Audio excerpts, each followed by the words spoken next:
So, so everyone is muted. If you would like to communicate, you can do so in the chat with your fellow participants, or you can do in the Q&A section, which you'll find in the bottom. It should say Q&A, and you can type us a question. Toward the end of the program, we'll be our panelists will be more than happy to answer some of your questions. Type them in. My wonderful colleague Amy will compile the most pertinent ones and send them along to our panelists. We also encourage everyone here tonight to stay connected with the library and at mpl.org/stay connected and follow us on social media. Also note this presentation is recorded.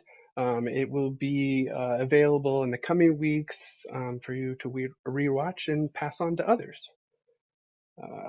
Let's see. So now, just wanted to give everyone a short little history of gerrymandering, since this is what we're going to be talking about.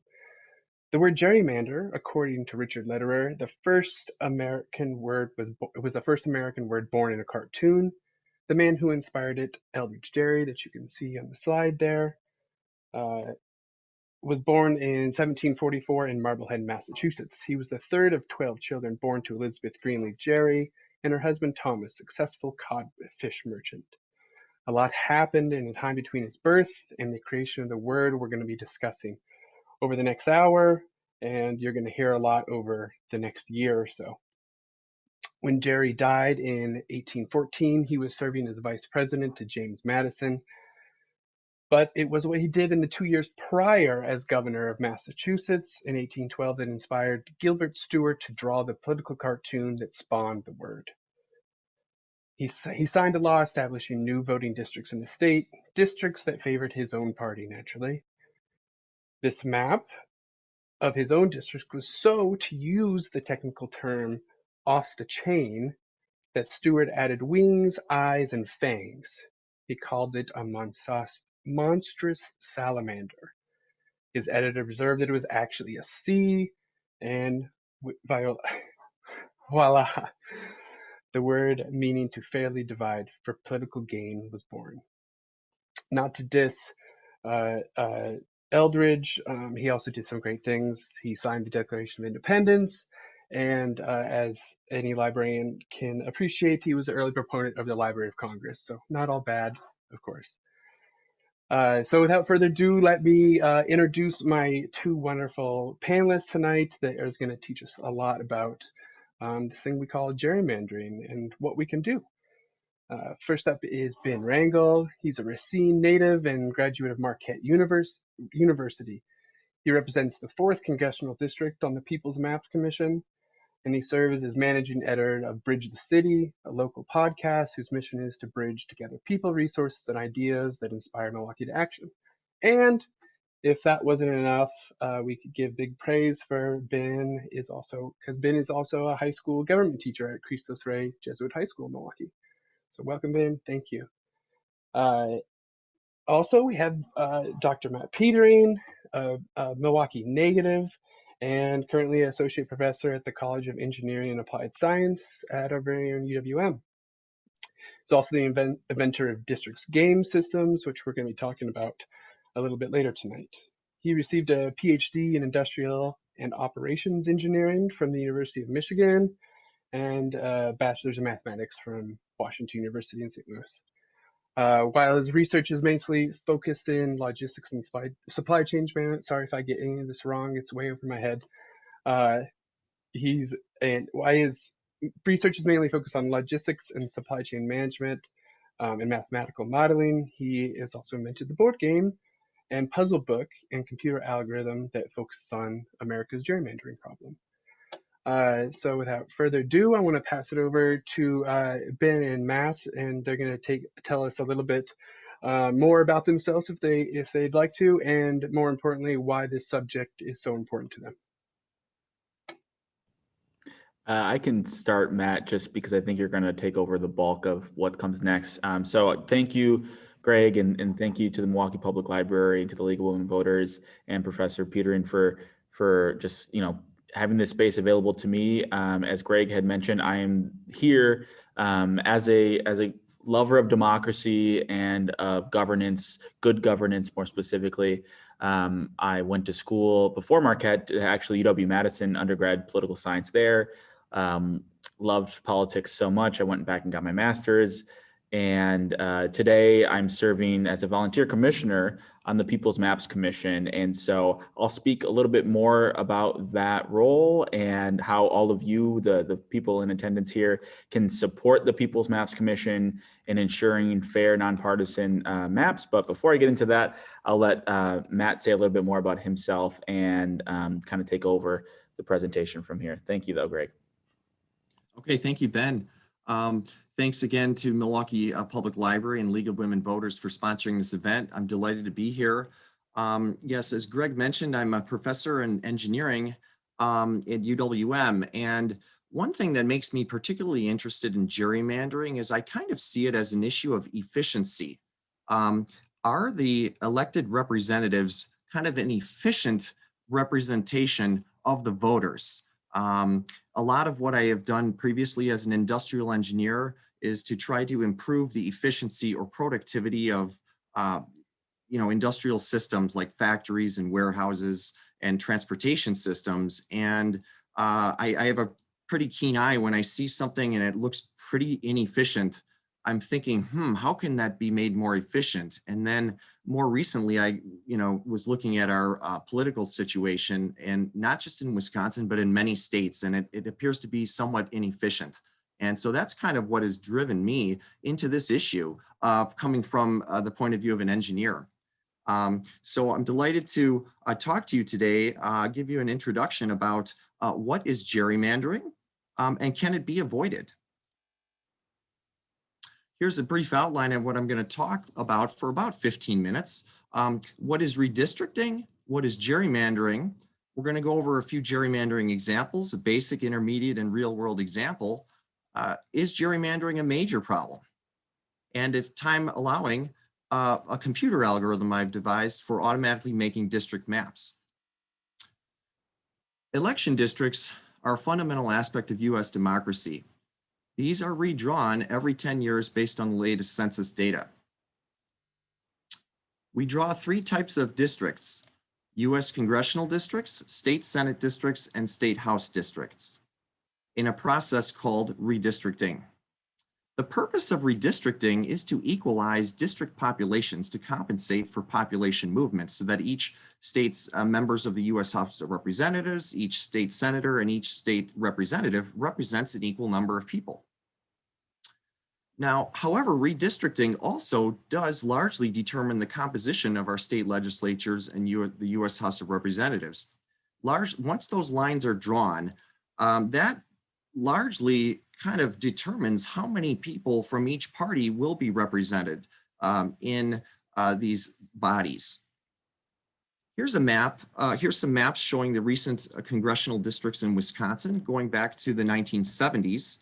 On the left, we see the map that was used in the 70s when Wisconsin had 9 congressional districts. This is the map in the 80s. Here's the map in the 90s.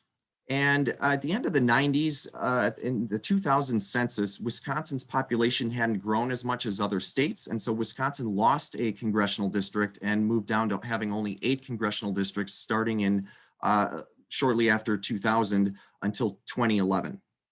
So these are the maps going back, but we haven't shown the most recent map. And I'd like to make this an interactive session here. So we've enabled the polling option, and I'd like to hear what our viewers, what their opinions are. So here's a quiz, and I wouldn't say I'm expecting 100% of you to get this correct, but I'd like to see, can any one of you correctly identify the current map of Wisconsin's congressional districts? Okay, we have 8 congressional districts. Is it map A, map B, map C, or map D? And when you make your selection, be sure you select it and then you click the submit button after doing so. And we'll probably wait another 10, 15, 20 seconds or so. Probably not a whole lot of us spend a lot of time looking at these district maps in our free time, so I wouldn't be surprised if fewer than half of us get this correct. But just interesting to see, can we correctly identify the current map of our 8 congressional districts here in Wisconsin? One of these is the correct map, and 3 other maps are computer generated. Okay, I guess we could maybe close up the polling now and see that, okay, 45% of us chose map A, which indeed was the correct answer. And 20% B, 10% map C, and 25% map D. So congratulations, the plurality of people made the correct selection. Map A is indeed our current map. I'm going to talk about maps B, C, and D a little bit later in the talk. Now, we also have our state legislative districts in Wisconsin, and these are the current maps of our 33 state Senate districts on the left and 99 state assembly districts on the right. Who draws the map? Well, it depends on which state you live in and also what type of districts you're talking about. So on the left, we have a little indicator showing who draws the map for US congressional districts in each state. And on the right, we have an indicator showing who draws the map of state Senate and state House districts in each state. And we can see there's a few different colors here. The green indicates states in which an independent commission is drawing the maps. Also, yellow is similar, although it's a politician commission of people from the different parties drawing the map. The light blue is indicating in the majority of states that really these maps are drawn by passing a law just like any other law. The law needs to be passed by the state legislature, in other words, the state House and the state Senate, and then be signed into the law by the governor. And that's the case in the majority of states, including Wisconsin. Now, of course, the problem with that, though, is that particularly in the case with the state Senate and state House districts on the right, is that you have the members of the state legislature are actually voting on the lines of their own districts. And so when they vote on that, they're going to see, boy, am I going to be reelected? Am I not? Is my party going to be at advantage or not? And clearly, that's probably going to be factoring into their decision as to whether or not they're going to vote to pass the law, drawing those new lines. So that's a little bit of a difficult situation, I would say. Now, but even probably worse would be the states in pink and purple. These are states in which the governor can't really even stop a map that's been created by the legislature. Either in pink, that's where there's no gubernatorial veto. And in purple, that's where it needs to be passed by the state legislature. The governor can veto it, but then that could be overridden by a simple majority vote. So in other words, that's essentially almost no veto power for the governor. And I would say those are the states in which the process would be particularly maybe concerning for some of us who might want to see a more independent process. Okay, let's talk about now, what is gerrymandering? It is the manipulation of election district boundaries to give one political party an electoral advantage. Let's take a look at some examples of gerrymandering. Consider a state that has 25 people in which we need to form 5 districts. According to recent election data, 12 of those 25 people have voted for the red party and 13 have voted for the blue party. And let's just assume, to make it simple, that these 25 people live in a nice square, and each one of these people is represented by a square and colored by the party that they voted for in the most recent, let's say, presidential election. So here we have 25 squares, 12 of them are red, 13 are blue. Now, we need to form 5 districts here. And when we do that, when we form election districts, there are 2 main legal requirements. We need the population in each district to be equal, and we need each district to be a single connected piece. How might we make the districts here? Well, one way would be to just make a bunch of horizontal rectangles. If we did that, who would win this top district? Well, we would have 3 people supporting the blue party versus 2 red. So here we would expect a winner, they would elect a person from the blue party. Here we have 3 red versus 2 blue. So this one would be won by red. This one has 3 blue to 2 red, 1 by blue. This is 1 by blue. This one is won by red. Overall, we have 2 red victories and 3 blue victories. And I think this was fair in that blue is winning a narrow majority of districts, which is just like blue has a narrow majority of the total voters in the state. How might we divide up the state in a different way that satisfies those legal requirements? Well, we might do it in a completely different way with very different set of districts that don't overlap a whole lot with the other districts. Let's go for a bunch of vertical rectangles. Here, red wins this leftmost one, blue wins this one, blue wins that one, blue wins that one, all by 3-2, and then red wins this one 3-2. So this is another option in which overall red is going to win 2 districts, blue is going to win 3 districts, and this is another, I would say, fair option. Again, blue is winning a very narrow majority of districts, which properly reflects that blue has a narrow majority of total number of voters in the state. Let's take a look at a third option. Now, if I were the red party and somehow I could control this process of creating the districts, how might I want to rig them in my favor so that I win more than 2 districts?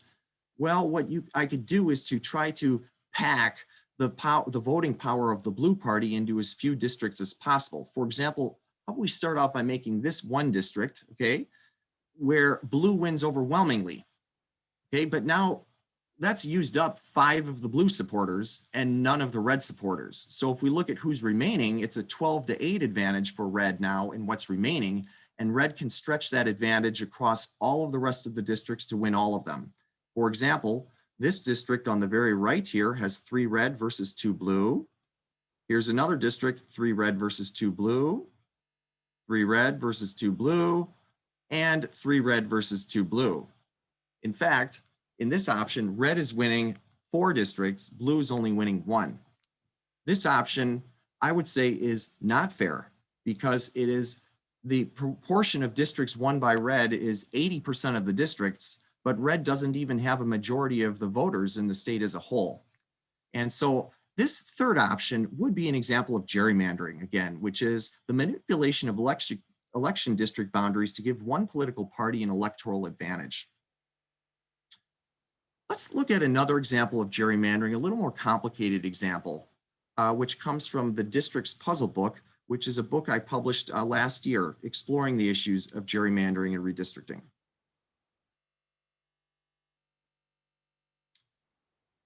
Now we have a little more complicated example where we have a 6x6 grid, and instead of just kind of coloring each square according to the party that the square supports, yes or no, does it support one party or another? We actually have an intensity of support. So the numbers here indicate how much this square supports a particular party. We have 2 parties, Party A and Party B. Party A is indicated by the bold numbers. Party B is indicated by the outline numbers. And this diagram shows how many extra voters support Party A, again in bold, or Party B, in the 36 communities in this 6x6 state. So for example, in this square, we would have 9 more people who support Party A than Party B. Here we have 3 more people who support B versus A. And here we have a tie between an equal number of people who support Party A and Party B. Now let's imagine we're going to divide this state into 9 districts of equal size. Now the puzzle book, one thing that's interesting about it is that it explores 3 very different ways of dividing the same region. One is rigging those districts in favor of Party A, rigging them in favor of Party B, or making a fair set of districts. So the challenge here in the puzzle, for example, would be can we divide the state into 9 districts of equal size so that Party A wins 7 of 9, each by at least 4? Party B wins 7 of 9 districts, each by at least 2. Or we might want to make an intermediate option in which each party wins 3 districts and 3 districts are tied. One thing to note is that each party has the same total number of voters in the state as a whole. So if you add up the sum of these bold numbers, that's going to equal the sum of these outline numbers. And when we make this, the districts, each district is going to have 4 connected squares. In other words, each district kind of looks like one of those pieces from the game Tetris. Now, let's take a look at the solutions to this puzzle, which also will show us what is gerrymandering. So the solution to puzzle A is here on the left. Here, I've also used color to add additional, to distinguish party A from party B. Party A is going to be, districts won by party A are going to be colored red. Districts won by party B are colored blue. Again, party A is indicated by the bold numbers. Here in this map, party A wins all of those red districts by at least 4. For example, here, this upper left district, we have 9 for the bold versus 3 + 1 + 1 or 5 for the party B. So this is won by party A by at least 4. And if you go through all of these red districts, they are won by the bold numbers by at least 4. And there's only 2 districts won by party B, each of them overwhelmingly won. On the other hand, we could have a totally different option in which, now this is legally acceptable, you could say, in this little puzzle world, in which party B wins 7 of the 9 districts, each by at least 2. So for example, here we have a 5 plus an 8. Okay, that's 13 versus 11. So here party B is winning this one by 2. Okay, and then party A is only winning 2 districts. Or we could make a fair option in which we have 3 tied districts indicated in purple. These are tied because the sum of the bold number here, 7, is equal to the sum of these outline numbers, 7. 11 equals 11. The sum of these, 10, equals the sum of those, 10. So we have 3 tied districts here. 3 districts won by the red party and 3 districts won by the blue party or party B. And so here, which of these is gerrymandered? Well, certainly I think we can agree that this one is severely gerrymandered in favor of party A. Okay, party A is winning more than 75% of the districts. Here, it's the exact opposite. Party B is winning more than 75% of the districts, but no one has changed their vote. It's just the lines have been drawn in a different way. On the other hand, puzzle C is fair because both parties are winning the same number of districts, and that agrees with the overall vote share that each party has in the state as a whole. And so I think it's important to mention that we can say these first 2 are gerrymandered, and we can say that in particular because we also have a fair option to compare them to, this one on the right. And so I think that's what is really, we can see that something's gerrymandered when we have a fair option to compare it to. And that fair option was not selected. Instead, the districts were rigged, and that's when we see districts are gerrymandered. Now let's go to just a brief look at deep dive into puzzle C here. There might be more than one way we could go about making fair maps. So on the left here, this is where we really go out and try to like proactively, right at the start, try to make a really fair map politically using the political data. We might, and this is politically fair, but the districts might not have very nice shapes. Okay, they're not as compact as they could be. On the other hand, we might be able to try to make a fair map without using party preference information. Okay, we could start with the map as it is geographically. Maybe we don't look at the political data and we say, let's make very nice shapes here. So we're going to make 9 districts, very nice shapes. They're going to be very compact. And then we see what happens when we overlay the political data there. And then if we did that for this particular puzzle, we would find something like this, in which case, again, no one's moving or anything. We just have drawn the districts into different locations. And now we would find that 4 districts are won by party A, 5 districts won by party B. Okay, and here, this map, I would say, is probably not as politically fair as the one on the left, although clearly it's way better than the other 2 severe gerrymanders on the previous page. On the other hand, this map is very compact, okay, as good as you can get with that. The districts look very nice. Here, this will open up our second polling question. And this is a question about our viewers. Which redistricting option would you prefer if this was your state? Would you prefer option 1 or option 2? Both of these certainly are in the realm of what could be considered fair. And be sure you click the submit button after you vote, and we'll see what people think here. Certainly, these are much better options than a severe gerrymander. And but which of these would you prefer? Why don't we wait another maybe 10 seconds or so before we share the results of the poll?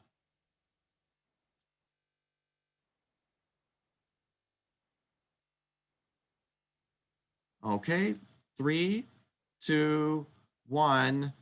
Let's wrap up the poll. Okay, very interesting. We have a pretty close situation here. We have 52% of the people selected option 1 and 48% of the people selected option 2. Okay, very interesting. All right, so, and this is, a lot of people are talking about these issues right now. So it's very interesting to hear this from the participants. Briefly, I'd like to take a look at a third example of gerrymandering from the real world. This goes back to Wisconsin maps. Now, remember we looked at these 4 maps before and we found out which one was the current set of the 8 congressional districts in Wisconsin. Which of these is a fair map of Wisconsin's congressional districts? Okay, let's open up the last poll question here. And we need to close up that second poll and then start the third poll here.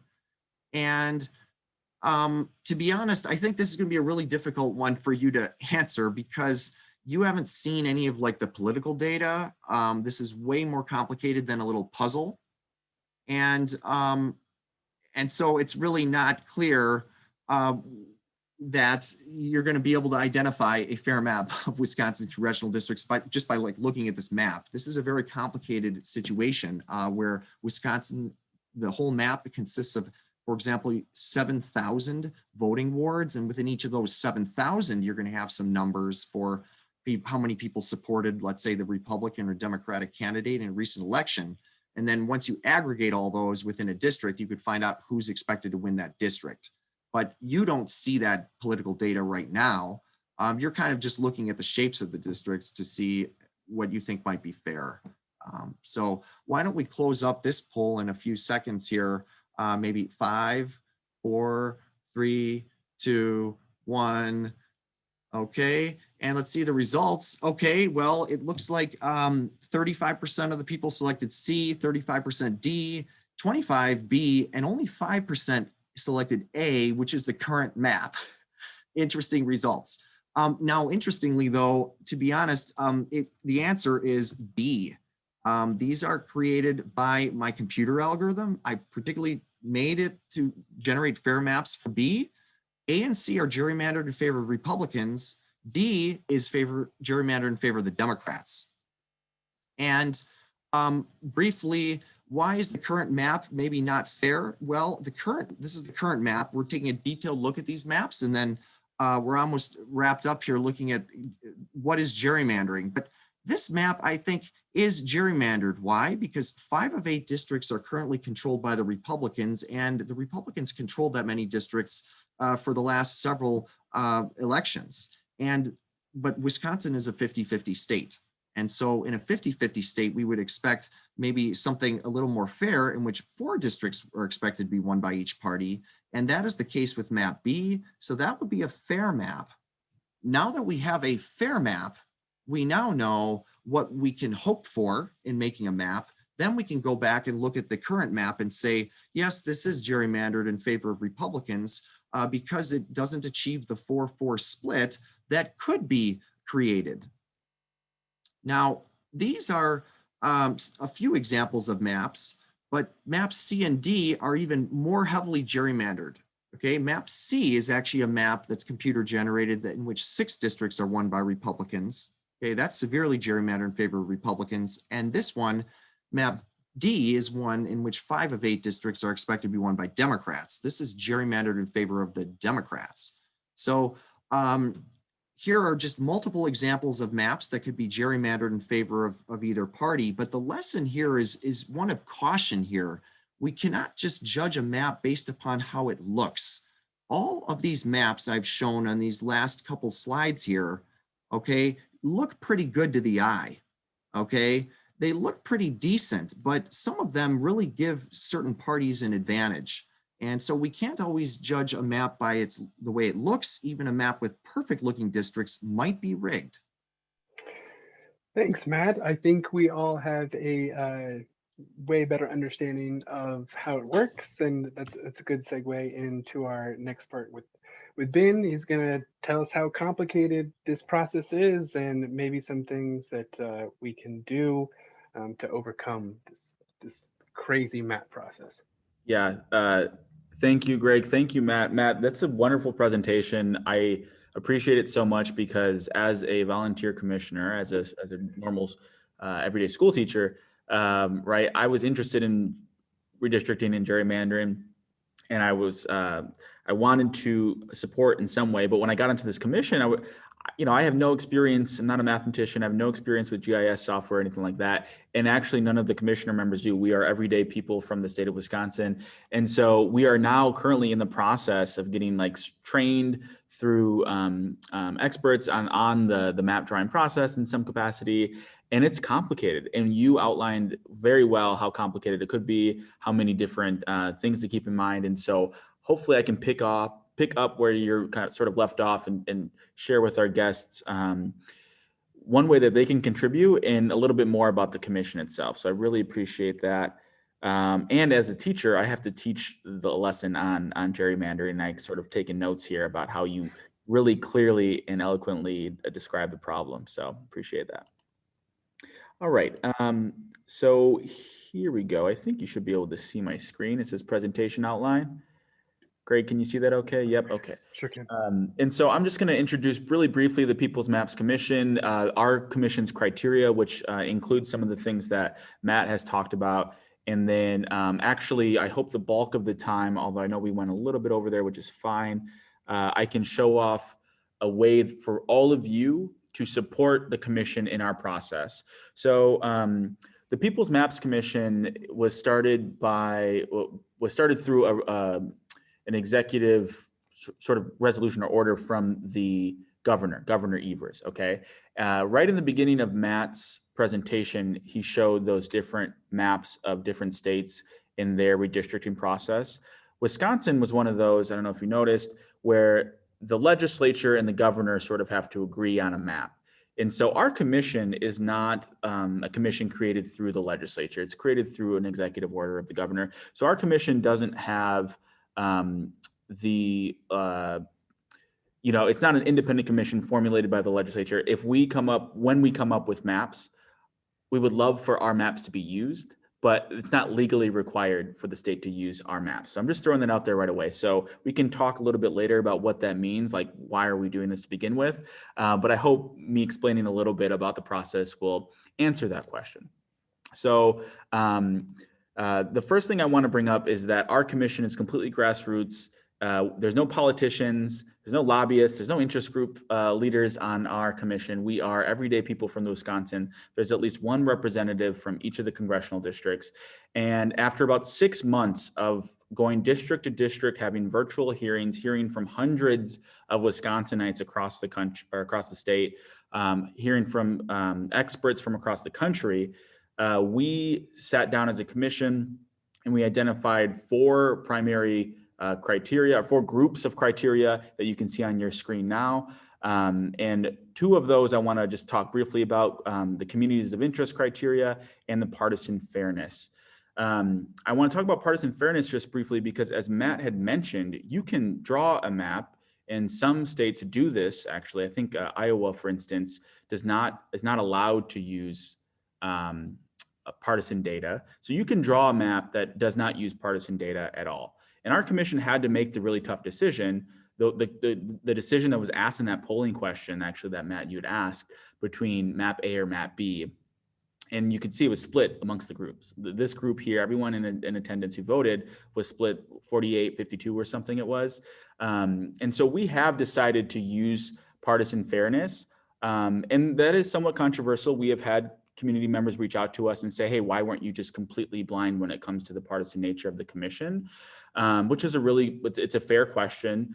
We are pretty confident, based on the expert and public testimony, that partisan fairness was a really important part for the majority of Wisconsinites, to making sure that one party did not have an advantage over the other. That was important to the people of Wisconsin, based on the public testimony. And so as a commission, we felt strongly that it would be included as part of our criteria, but we will take, before that criteria, we take into account all of those other things. So the compactness, the contiguity, the preservation of political boundaries, municipal and county boundaries, communities of interest, all of these other criteria come kind of first. And the hope is once you take into account most of those criteria, then you look at the partisan data over the last 5 years, and it seems it should be ideally pretty fair just by itself. And what we'll do is really use the partisan fairness criteria as a check on our own work to make sure that after, after drawing the maps, there is not one political party that will be advantaged by the maps that our commission comes up with. So that's the idea there. The second thing I want to, and of course, I'm sure there's questions. People are thinking, well, what about this? What about this? And by all means, I'm happy to answer what I can. Mind you, I am just one commissioner on a commission full of other folks as well. So I don't speak for the entire commission. I'm sort of speaking from my experience. And so the other thing I want to bring up, and this is just a really, I think, a good visual representation from Matt about all of the different things we had to think about when we're coming up with the criteria, right? And having to weigh the different options. Some of those are legal requirements, as you can see up here, like the Voting Rights Act is also a legal requirement. There are particular legal requirements related to the Voting Rights Act. But all of these different things were things that our commission had to weigh and decide whether or not to include in our criteria. And you can see, actually, I'm just going to go back. You can see, I'll just throw this link in the chat just in case anyone is interested in reading the whole memo, although you don't have to leave the presentation right now to do it. But the memo itself includes more details around the criteria as well. So feel free to look at that. So one of the other criteria that we had emphasized, and I'm just looking at the time, 5:08, looks like I'm okay, is communities of interest. Okay, so what is a community of interest? Well, it's a group with significant shared interests. And the idea here is that as line drawers of the map, we should try to avoid, when at all possible, splitting communities of interest. Okay, now this isn't the same thing as municipal boundaries or county boundaries, right? Those are already things we don't want to separate, because obviously people who live in the same city or the same town or the same county might have similar interests based around the desire of those cities, counties, so on and so forth. The process in 2011 did not take into account, well, it was supposed to, but it didn't do a very good job of maintaining municipal boundaries. So we are already trying to prioritize that and doing a good job there. But we're also wanting to prioritize communities of interest. So here's a list of some examples, ones that I'm more familiar with. For instance, as a student at UW-Madison and at Marquette, I might submit a map that identifies what is the Marquette community, like where is that community? Because the way I see that community might be different from someone else, but Marquette students probably have a shared interest, right? They're all younger folks. Maybe the university employees can identify Marquette's community, quote unquote. And so that we actually have a process that I'll show you in just a bit of how you, the people of Wisconsin, can identify what is your community. Okay, and that's my big ask today. I'm already getting to the ask, right? Is that all of you, in whatever way you can, submit a community of interest map, because at the end of the day, once we're done, or once we're not done, once we're drawing the maps as a commission, we're going to use the data submitted by you all, the people of Wisconsin, to identify what your communities of interest are. And we're going to use that information to avoid splitting communities of interest if we can, obviously at the congressional level, but also at the state senatorial level and the state district level. Okay, and so, do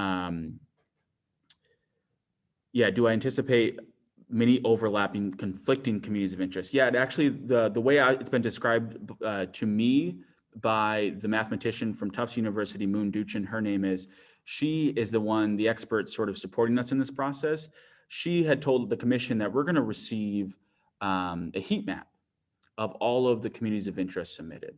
And so there might be, the way I define Bayview, the neighborhood in Milwaukee where I live, might be a little bit different from my neighbor who lives in Bayview. But the idea here is that if multiple people sort of define the same general area as a community of interest, then let's try, if we at all can, keeping everything else, that all of our other criteria in mind, avoid splitting that community of interest. Okay, and so I know I'm running running a little bit close to the end of my time already, but I do want to just show you all what it would look like for you to submit something. Okay, I'm not going to give you a whole tutorial. You can actually connect with, I know, League of Women Voters chapters across the state. There's other organizations who are doing the training sessions, or they're doing like little mapping parties where people all come together. There's a tutorial on how to do the map, and then you spend about an hour, 45 minutes drawing your maps. In fact, my birthday was this past Saturday, and I, for my birthday party, had all my friends come over and submit a map of their own community of interest.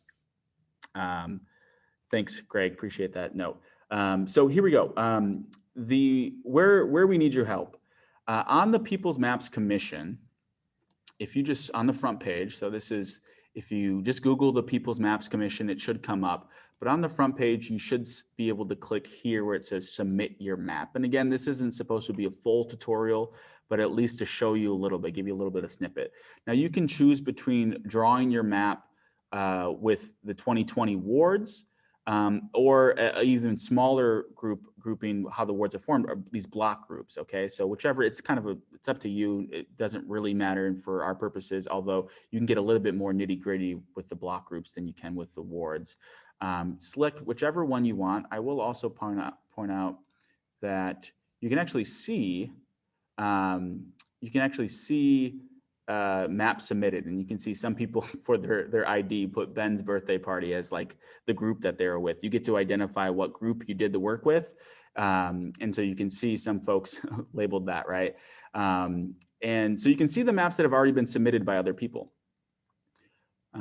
And so this is when you click on, when you click on this, one of these two buttons, it'll bring you to this software called Districtor, or District R. I think I've pronounced it both ways throughout this whole process.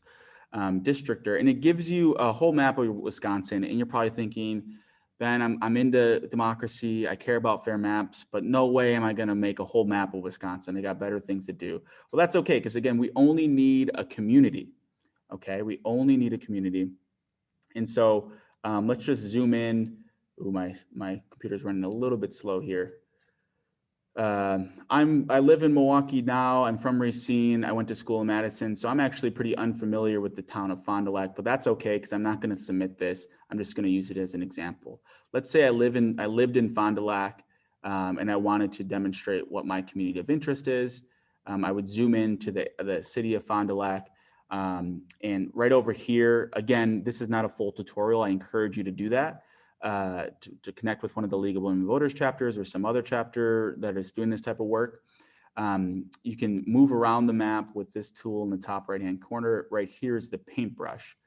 And let's say it looks like there's a river that goes through Fond du Lac, or partly into Fond du Lac, right here. I don't know. Again, not very familiar with the area. But let's say I wanted to just identify that this area right here, where the river sort of goes through this, maybe the people who live along this Fond du Lac River, right, have a shared interest in maintaining either the health of the river, or maybe there's businesses that all have restaurants along the river. I know here in Milwaukee, there's a lot of good businesses along the Milwaukee River, for instance, downtown. And so maybe this is one community of interest. And so what I did was just identified it, right? I used this little paintbrush tool and I highlighted this particular community. And we're not going to draw a district just for the communities, but instead what we'll do is, if we're in the middle of deciding, okay, where do we start and end maybe a new state legislative district? So Matt showed you the congressional districts, which are larger. We're responsible for drawing all the way down to the state legislative districts, which are smaller. And so we wouldn't necessarily use your community of interest submission to just draw the district itself. Instead, we would identify, multiple people identified this area along Fond du Lac River as a shared community of interest. So let's try to avoid, if at all possible, splitting this community of interest when we can, okay? And so this is what we're asking of the people of Wisconsin, to get involved and to draw their own maps. You can see here, you can name your community here. You can submit multiple communities, but let's just say this was the only community I wanted to identify in Fond du Lac. That's it. That's all we're asking for is for folks to just at least do one community. I see the University of Wisconsin Fond du Lac is here. That could be a second community. Maybe the students there are all interested in similar things, or the university faculty are. And so I could theoretically submit a second community of interest, identifying, okay, students generally live here, and that's Marian University. So it looks like there's two universities right next to each other. You see where I'm going here, right? But this is where, like, we don't know the community. I don't know Fond du Lac. I don't know if you're, I don't know what your community is to you. And so I really, really encourage everyone to submit using this software what your community of interest is. And I know I'm already getting some questions in the chat, and I went over a little bit. And so I'll stop there, maybe look at some of those questions, let Greg jump back in here and help us with what's next. Hey Matt, and thanks Ben. By the way, that was great. Like he said, I encourage everyone to go on the People's Map Commission site. I did put that in the chat, and make your community of interest. Hey Matt, for sake of time, I know we're running a little bit short. I was hoping we could just jump to the next steps. So both of you, if Ben, you want to answer first, what is the kind of the next, tentative timeline in this process that we're looking at, either through the legislature or through the People's Map Commission? Yeah, that's a great question. I will say that if you think that the process the People's Maps Commission has gone through is a good process that you want to support, you should let your state legislator know. What we anticipate happening is the commission will finish around the same time as the legislature, which is after the census data is out in August, likely late July, August. And we'll have our maps done around the same time as the state legislature draws their own maps. We're hoping that if the state legislature draws really fair, nonpartisan maps, that's great. I would support them. I'm sure the commission would get behind them, but we're anticipating there'd be some lack of fairness. We don't know for sure, then the governor will likely veto those maps, which will leave the redistricting process for our state up to the courts. And that's where the People's Maps Commission work becomes relevant once more, because we won't be necessarily litigants in that judicial process, but our maps would likely be used at some point along the way, whether it's comparing them to the legislature's map, or even maybe the court itself using some or all of our maps, if they end up having to decide what the maps look like. That's my understanding of next steps and what the process looks like. Thanks. And this the next one is for both of you, Matt. If you want to answer first, and then Ben, you can afterward. In your guys' view, dealing with this over the last few years, you're definitely got your head in the game. What is the biggest challenge that you think is that hurdle to get fair redistricting? What do you guys? Go for it. Yeah, thank you, Greg. Yeah, I think there's a few challenges. A couple is to just raise awareness about this issue again, to show how important it is to our democracy. Really, it's a really big deal. I just want to briefly share something here about how prevalent gerrymandering is nationwide. This is an absolutely huge issue. We did a little bit of an analysis of the results of the 2020 congressional elections in every state. And what we basically did was look at how many states were won by each party versus how many seats they kind of deserved to win based upon their vote tally. And what we found was that 37 states have a differential between kind of the number of congressional districts that each party controls and the number of districts that they kind of should control. And it means gerrymandering is an absolutely huge problem. This is just a list of states in which there's a seat difference of at least 2 between kind of what should be and what actually currently is. Now, the one good news is that luckily overall, the composition of the U.S. House of Representatives is somewhat fair, in that the Democrats, according to our analysis, deserve 223 seats based upon the total number of votes they've received, whereas they only have 222 seats. overall, that's good nationwide, but within states, we have some dramatic differences between, for example, Tennessee. The Democrats should really have 4 congressional districts, but they only have 2 representatives. But in New York, it's the opposite. The Democrats have more than they should have. They have 19 where they only should have 17. This is an absolutely huge issue. We need to raise awareness about this. And make people understand, ask them to understand this is fundamental to democracy. And we really, if we don't have a functioning democracy and the representatives aren't really a representative sample of the voters, this is, I mean, democracy could be in peril. Thanks. Yeah. You want go ahead. Go ahead. I'll just jump in terms of like challenge and hurdles. Right now, I think it's for as a commission, kind of nitty gritty, it's actually getting people to submit those communities of interest maps. So again, if you saw this process and you think, hey, that's something I can dedicate 30 minutes to, that would be that's monumental, because if we don't get enough maps submitted, the data just becomes less impactful, right? It's harder to know exactly where, you know, if multiple people submit the same community of interest, that's a really good sign that is a for sure community of interest we should keep in mind. But if one person submits it and maybe it is a really important community of interest, but if we haven't heard that through the public testimony, through the written testimony, or through the map, it's hard for us to know from as a commission what that community is. And we can't just, you know, we don't want to speak for the community. We want the community to speak for itself. And so that's a big challenge. And then I think the litigation process is going to be a challenge. It's, you know, these questions around redistricting are complicated. Typically, the court likes to stay out of political questions, but our state Supreme Court has chimed in the past, and so they I think they're willing to make sure that the maps are fair, but it's hard to know what that process is going to look like. So that's another big challenge of just like, you know, from a personal perspective, is all of the work that I put in, that our commission has put in, and that the people of Wisconsin have put in, just going to be for nothing? That's a concern more so than a challenge. Like, I hope at some point, whether it's the legislature or the courts, somebody pays attention to the fact that majority of the people of Wisconsin want fair maps, and they care about their democracy. And so that's more of a concern than a challenge, but yeah. Yeah, I'd also like to briefly mention, another challenge is just the complexity of the problem as a whole. I think a lot of people might not realize that actually when it comes to our state Senate and state assembly districts, that there's a nesting issue there.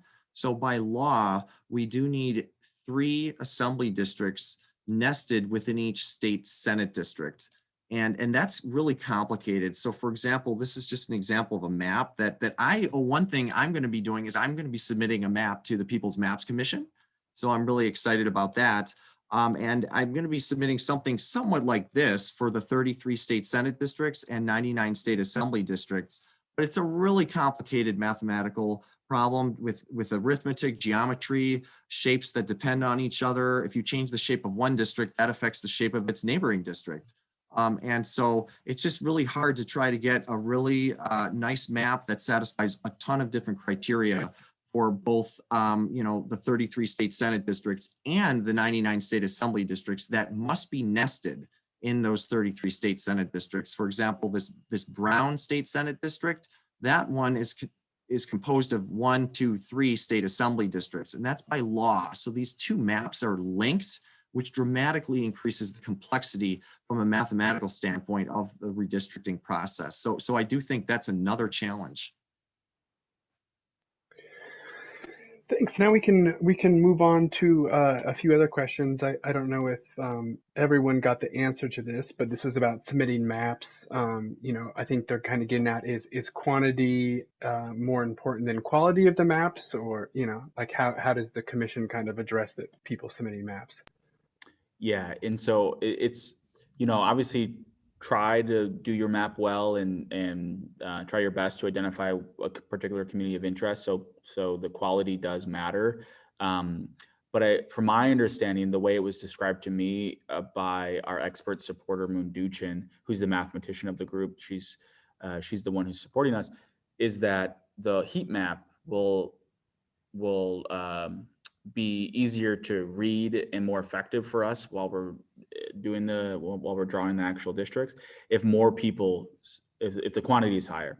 So the more people who submit a particular community of interest map, the darker that will show up on our map. And so the more obvious it would be to us as a commission that multiple people have identified this particular watershed or this university campus or this rural agricultural area as an important community of interest.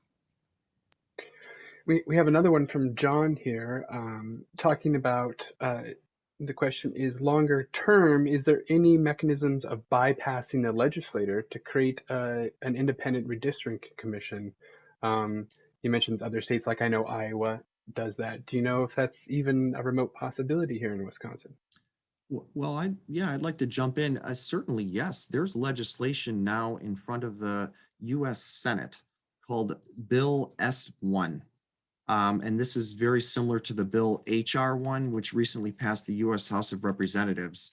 And this bill would be a national bill that would, if passed, if it isn't filibustered, and if you can get enough, senators from, we'd have to get senators from both sides, because currently, according to filibuster rules, you need 60 votes to stop a filibuster, to force a vote on a bill, if someone wants to filibuster it. But if you can overcome that filibuster and pass this bill, S1 and HR1 would establish independent redistricting commissions in all 50 states. And so certainly that is the, I don't know how low hanging that fruit is, but for me, it seems pretty low hanging. It's right there. It's just up to some senators to take a look inside their soul to see what do they want for their nation going forward. Do we want to continue the process we have now, or do we want to set up independent redistricting commissions in every U.S. state starting now? It is up to them. They could sign that bill, indicate their vote for yes, and we could make big changes.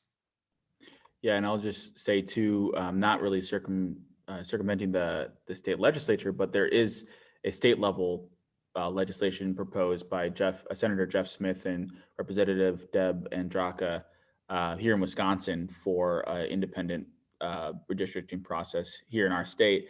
And I'll just say a few things, just two things actually. Just a reminder, back in 2009, and many of you have been in these circles probably know this and have heard this before, the Democrats controlled the Wisconsin state legislature, and they had the opportunity to pass legislation that created an independent redistricting process here in our state, and they chose not to because they wanted to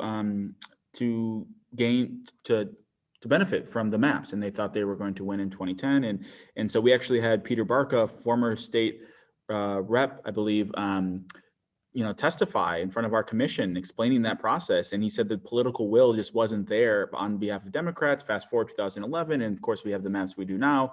And so there was an opportunity.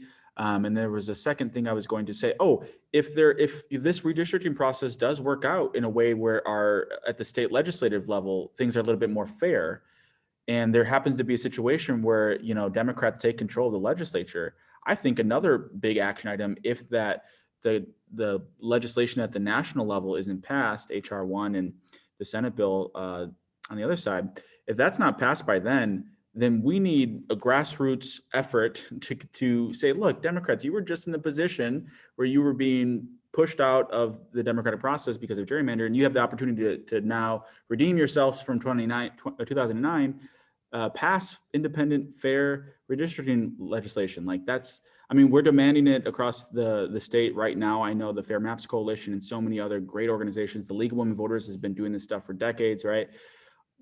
But the political will is there. There's very few things that the majority of Americans agree on. A fair, nonpartisan redistricting process is one of those things. So I think just got to keep pushing. Oh, Greg, you're muted. Thank you, Matt. You got to forget that these days. If anyone needs to go right now, thank you for coming. By the way, if you close down, we would really appreciate if you clicked filled out the survey. We're hoping to do more programming on this subject. So if you have to run, that should pop up. And I will be sending out an email to everyone, letting them know about additional resources and additional things they can do to help this process along. So we had one more question. If you guys still have another few minutes, is that okay? All right. Susan asks if Ben, if you could please clarify the People's Maps Commission of the partisan data criteria, maybe a little bit more about it and how you guys use it. Yeah, it's a really good question. Who's that, Susan? Oh, thank you. Thank you for that question. And so, again, not an expert here, although I'm learning a lot over this process.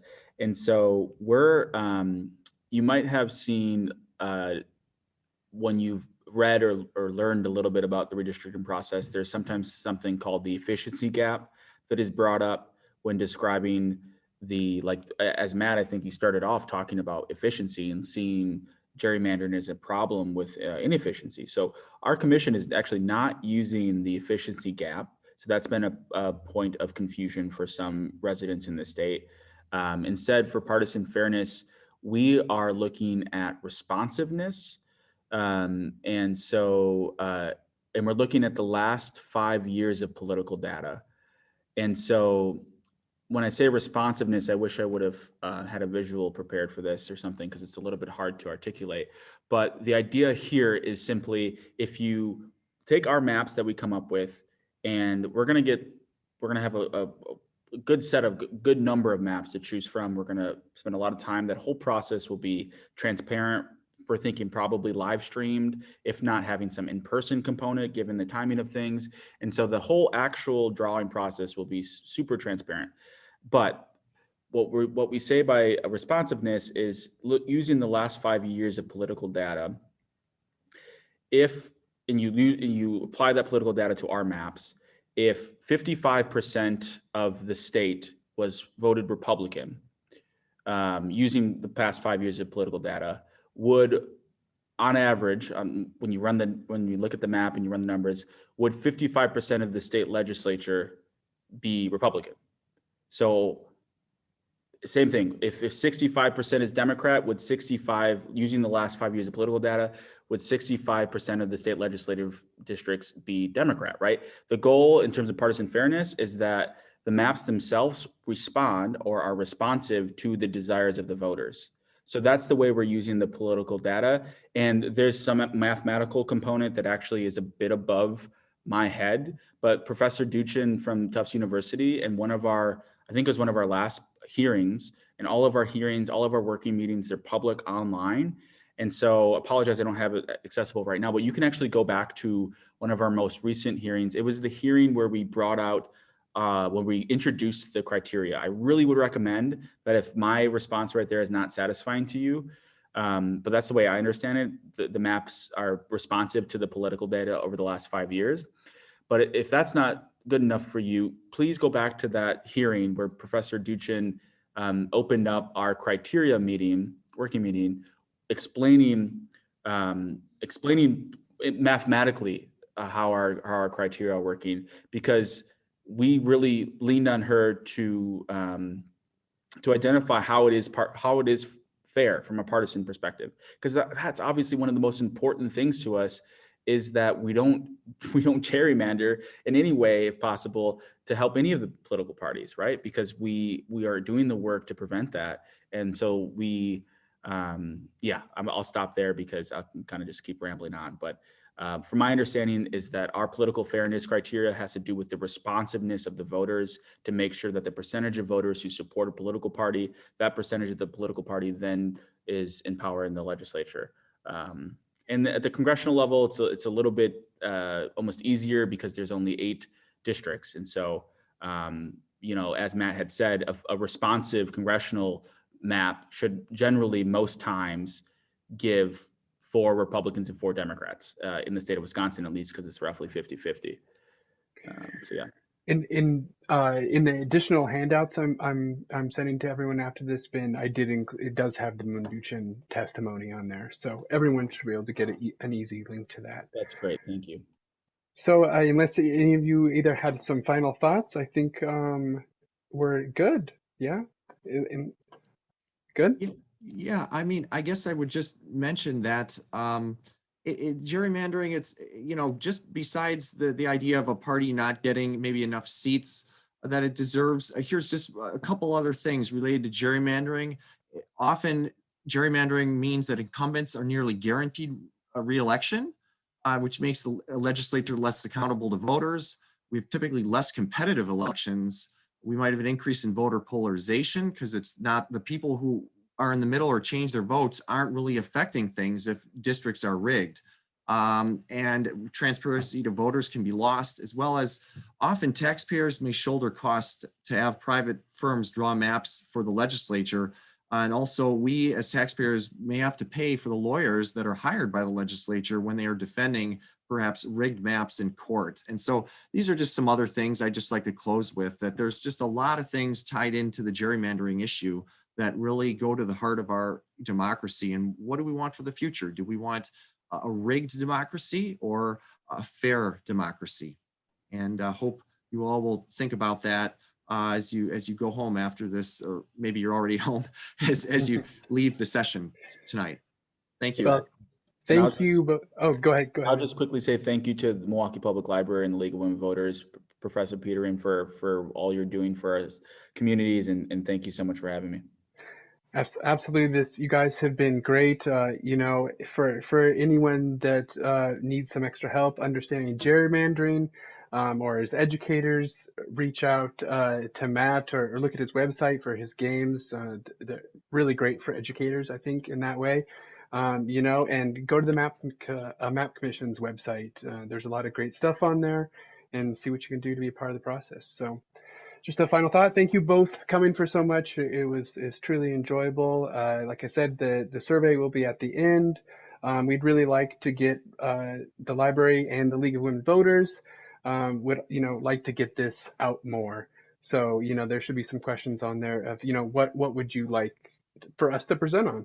So perhaps one day we'll have Matt and Ben back. So thank you guys so much for coming. I appreciate it. Good night, everyone. Thank you.